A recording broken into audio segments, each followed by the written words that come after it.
অনুপ্রেরণার আরেক নাম শর্টস অফ লেউটার ভাই। ভাইয়ের লেউটা চাটা ছাড়া আমার আর কোনো যোগ্যতা নাই।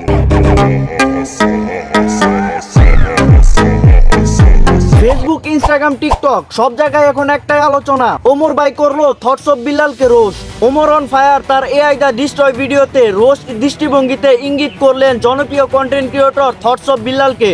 এই রোস্টের পর ফেসবুক, ইউটিউব, টিকটক এখন পুরো তোলপাড়। ওমর ভাইয়ের ভিডিও এআই দা ডিস্ট্রয়, এই ভিডিওটি প্রকাশ পাওয়ার পরই শুরু হলো আসল নাটক।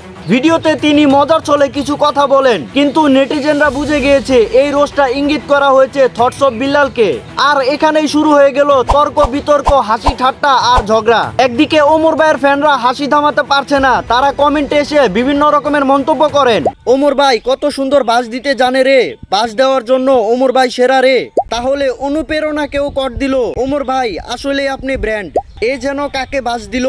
কিন্তু অন্যদিকে থটস অফ বিল্লাল ভাইয়ের ফ্যানরা খেপে গেছে, তারাও মন্তব্য করেন ওমরের বিরুদ্ধে। ওমর তুই একটা তো পাগল প্রতিবন্ধী টিকটকার, আর যার পায়ের জুতার মূল্য নাই তাকে নিয়ে কথা বলো, পাগলের গোষ্ঠী। যে অন্যের সমালোচনা করে তার পতন খুব তাড়াতাড়ি।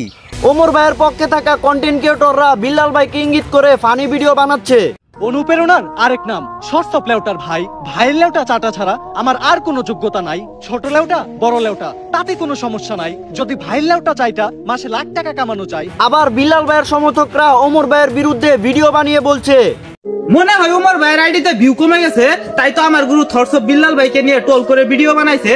আর এখন প্রশ্ন হচ্ছে, একজন কন্টেন্ট ক্রিয়েটর আরেকজন কন্টেন্ট ক্রিয়েটরকে রোস্ট করলো, এটা কি মজা হিসাবে নেওয়া উচিত, নাকি সেটা আসলেই অন্যের প্রতি অসম্মান?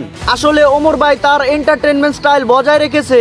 আবার থটস অফ বিল্লাল ভাইও মোটিভেশনাল কন্টেন্ট দিয়ে সবার ভালোবাসা পেয়েছে। তাই এখানে আসল ঝামেলা হচ্ছে এক পক্ষের কাছে মজা, আরেক পক্ষের কাছে অপমান। এই ধরনের ঝামেলা থেকে সাধারণত দুইটা জিনিস হয়, এক সময় মিটমাট হয়ে যায়, সবাই আবার কন্টেন্টে ব্যস্ত থাকে, অথবা ঝামেলা আরো বড় হয়ে পুরোপুরি ফ্যান বেস ভাগ হয়ে যায়। এখন দেখার বিষয় হলো ওমর ভাই কি ক্ষমা চাইবেন, নাকি বিল্লাল ভাই তার নিজের রিয়াকশন দিবেন। তো ভাই আসল প্রশ্ন, ওমর অন ফায়ার কি ভুল করেছে, নাকি তিনি শুধু এন্টারটেইনমেন্ট দিয়েছে? থটস অফ বিল্লাল ভাইয়ের ফ্যানরা খেপে যাওয়াটা কি ঠিক ছিল? কমেন্টে আপনার মতামত জানাবেন। ভিডিও যদি ভালো লেগে থাকে তাহলে লাইক, শেয়ার, সাবস্ক্রাইব করতে ভুলবেন না, কারণ সামনে আরো অনেক ভাইরাল ভিডিও নিয়ে হাজির হব।